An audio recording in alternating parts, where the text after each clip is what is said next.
So after reading The Experimenter, I found it to be a pretty good article. It was kind of long, but did have some good information in it.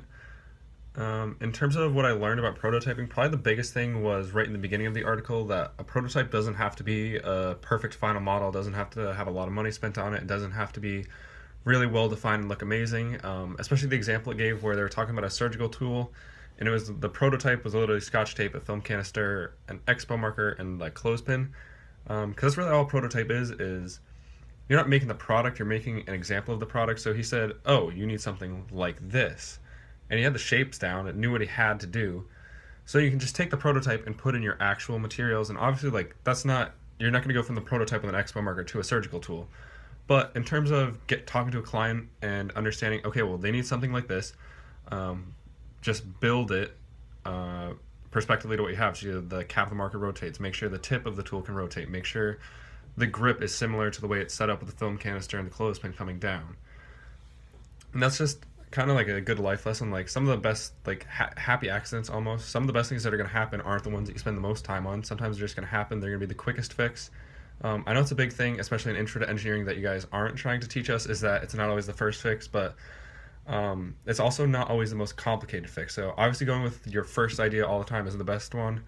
But at the same time, this article kind of made me realize that you don't have to think of the most creative and complicated solution. You just have to find the one that works the best. In this case, going out and making a prototype, and a matter of 5 minutes was it. In terms of other parts of the video, some of my favorite quotes were when he was talking to the CEO and like, oh, I need creative people that can't do that. He's like, what, you don't have people that can use scotch tape and tape an expo marker to a clothespin? So that's just going off of, you don't need to be super creative, you don't need to be the best person at drawing or prototyping.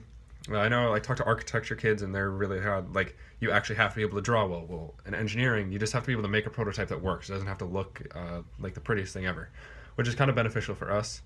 One of the other good quotes was how UPS said they changed the name from United Parcel Service to just UPS. And just kind of like in a good move in the meeting, the guy kind of stepped away, called someone, and then between the time they ate and the time they got dessert, they were like, oh, hey, call our phone system about your company. And lo and behold, they had it say UPS. So it's just quick ways to change things.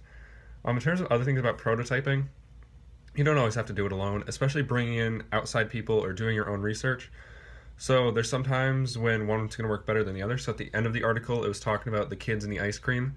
So that's if you're going after a target market where the people you're with don't work. Say you're 40 and you're designing a toy for someone that's in their teens. Well, you're going to want to talk to someone that's in their teens because that's the way it works the best. So you got the kids out there, found what they liked about the ice cream, how they could change it, all that stuff. But in terms of the one in the hospital where the maternity ward and I apologize that I don't remember it, but the other section of the hospital, they weren't communicating well. Instead of just talking to a bunch of different moms that had gone through it and weren't thinking about it at the time, they had a mother from the company go through, just as a decoy. She wasn't actually giving birth at the time. She sold a month ago. She was only 8 months in. So she went through the process, but the whole time she was thinking of how could I improve this, what's wrong, because you can still talk to mothers afterwards, but most of them are going to be more worried about having their baby and everything going on with that than being like, oh, well, this system could be streamlined if we did this, and if we implemented this system, it would make this a much smoother transition and I would feel better.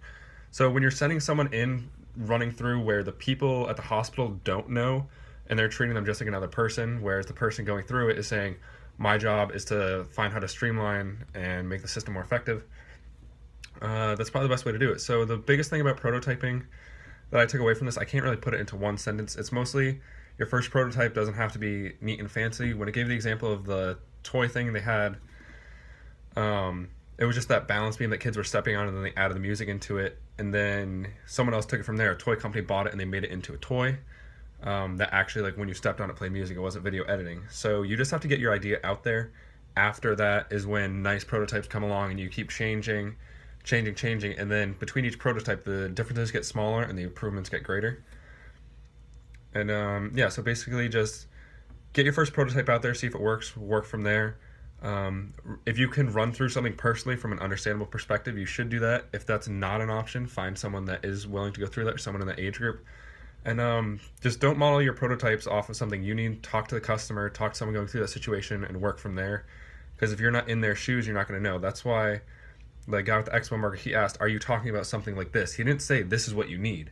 He said, are you talking about something that would resemble this, and went to the client, which is what you need to do. Because at the end of the day, as an engineer, you're working for your clients, you're working for the people that are paying you, you're not working for yourself, unless you're self-employed, and then you are working for yourself. But yeah, it's all about going after making something for other people, and you got to get what they want.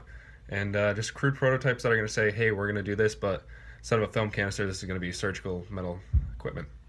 And that's all I have to say about that.